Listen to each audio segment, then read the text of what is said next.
حتى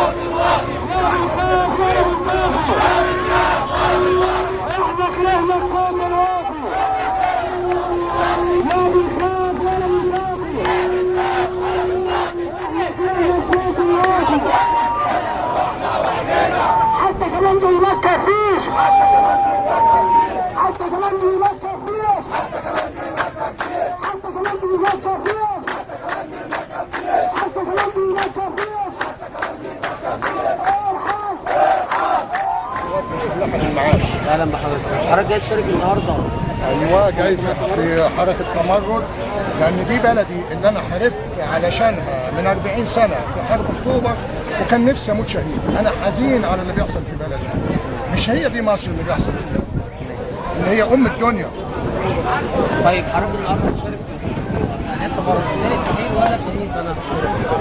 في الاثنين، سواء في مدينة بنها أو في ميدان التحرير. وأنا أول واحد وقعت على الاستمارة بعدم الموافقة على رئيس الجمهورية، لأنه يعني مع احترامي لشخصه هو لا يصلح. بس هو جه بانتخابات بالصندوق. وجهة النظر الثانية بتقول كده. والله أنا بكلمة صندوق، إنما إحنا ما شفناش إنه عمل لنا حاجة. ثورجية لحد ما نوصل للحرية، هنفضل ثورجية لحد ما نوصل للحرية، هنفضل ثورجية لحد ما نوصل للحرية. يا مصر وآه يا مصر، يا مصر وآه يا مصر، يا مصر وآه يا مصر، يا مصر وآه يا مصر. لسه بيجي كلاب وقصر، لسه بيجي كلاب وقصر، لسه بيجي كلاب وقصر، لسه بيجي كلاب وقصر. بلدي بلدي بلدي بلدي، متباع متباع بلدي، اصحوا يا جماعة بلدي، متباع بكام بلدي، اصحى يا غلبان بلدي، متباع رخيصة بلدي، فيها الطريقة بلدي. حلمي وحلمك مش هيموت، حلمي وحلمك مش هيموت. كتف في كتفك علي الصوت، كتف في كتفك علي الصوت. دم الشهداء نادل في رقبتي، دم الشهداء نادل في رقبتي. يوم ما هسيبه ده يوم ما هموت، يوم ما هسيبه ده يوم ما هموت.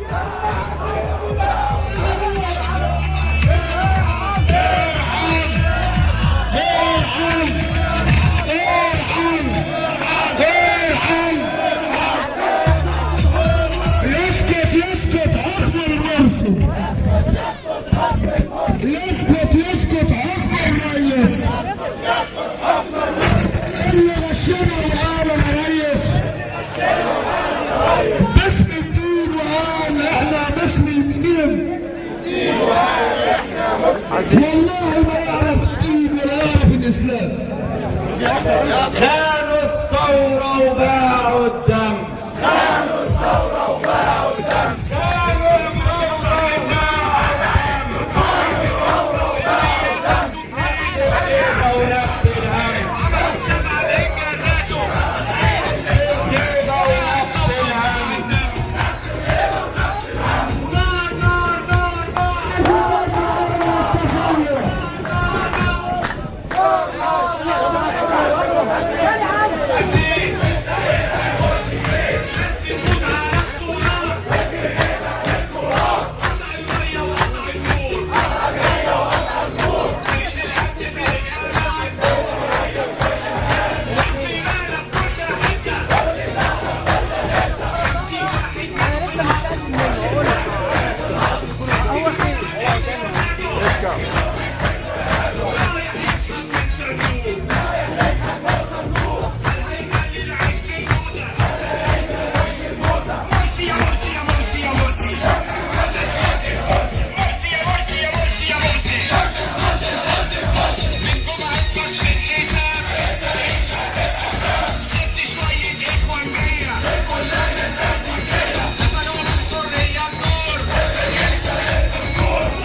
المشارك ده غير شعبي؟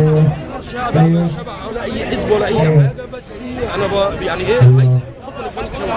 يعني الدافع اللي جابك انك تطمر مش عاجبني مش عاجبني حكم الاخوان، اللي مش عاجبك في حكم الاخوان؟ انا مش شايف انا واحد. طيب انت شايف هم عملوا حاجه في البلد عشان ايوه قال لك زودنا المرتبات، الزياده دي كانت من ايام حسني مبارك، قال لك زودناها 300%. ايوه ايوه في خطه ماشيه ان هم يزودوا 100 وبعدين 75 وبعدين 25. فكانت الخطه موضوع ان في الزياده اللي هيزودوها للموظفين هي من ايام حسني مبارك. كان من 1/5 لحد شهر 7 المفروض ماشيين 150%. قرار الرئيس دلوقتي اتشال تاني يوم. انا ما شفتهاش انا بسال، انا كمواطن مصري انا رئيس مصر، رئيس دوله بحجم مصر، دوله زي اثيوبيا تستقبلوا وزيره ما اصلا ما ظهرتش اصلا، ويجي من اثيوبيا يقول لك احنا حولنا مجرى النهر، كان المفروض يعملوا شهر 9 الجاي.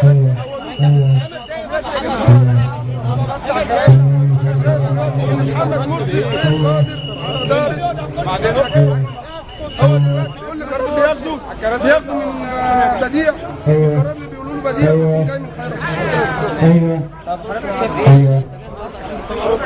جاي بصفه ايوه انا جاي عشان خاطر المعيشه وعشان خاطر اضمن حياه كريمه لابني وابن الثاني وابن الثالث، واحنا كلنا عشان خاطر ننصر مصر، عشان خاطر الاخوان الخونه، عشان خاطر الناس اللي مش مظبوطه، عشان خاطر نضمن كل حياه. البلد اتقسمت بقت حته حته، البلد بقت لمين؟ احنا مش عارفين احنا رايحين فين، مش عارفين مصر رايحه فين وجايه منين. مصر دي للمصريين مش للاسرائيلي الخونه، مش للاخوان. احنا كلنا جايين عشان ندافع عن حقوقنا وحقوق بلادنا، عشان خاطر غلاء المعيشه اللي احنا فيها، عشان خاطر مرتبات الموظفين غلاء. تعرف عليك؟ جمال الشهرام من كفر الشوفي اليوبيه.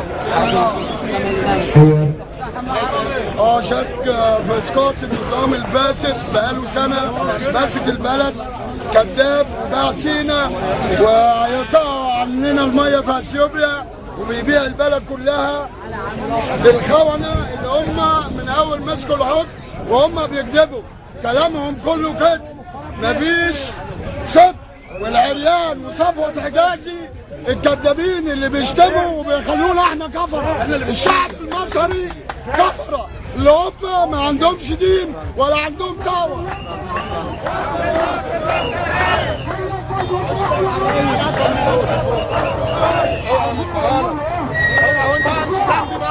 مش هاخدها